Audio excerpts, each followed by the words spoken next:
जुन्नरच्या हापूस आंब्याला शिवनेरी हापूस असं GI मानांकन प्राप्त झालंय. त्याबद्दल मनस्वी आनंद आहे, कारण सातत्यानं या गोष्टीचा पाठपुरावा करत होतो आणि याचबरोबर KVKचं यामध्ये फार मोठं योगदान आहे. त्यांचे सगळे शास्त्रज्ञ या सर्वांनी प्रचंड यासाठी मेहनत केली. जुन्नर तालुक्याचे माजी आमदार अतुल शेठ बेनके असतील, पालकमंत्री अजितदादा असतील, या सर्वांचं या कामी सहकार्य लाभलं आणि मी मनापासून ही अभिमानाची गोष्ट आपल्या बरोबर शेअर करतोय आणि त्याच पद्धतीनं तमाम जुन्नरवासियांसाठी जन्मभूमीसाठी ही अभिमानाची गोष्ट आहे. तालुका हा आंब्याकरता प्रसिद्ध आहे.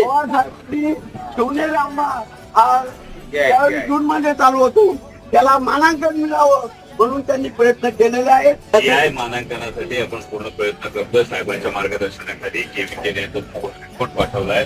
यामध्ये फक्त जिओलॉजिकल टॅगिंग बाकी राहिलेले आहे. सगळे प्राथमिक अहवाल आपण पूर्ण केलेले आहेत. लवकरात लवकर GI मानांकन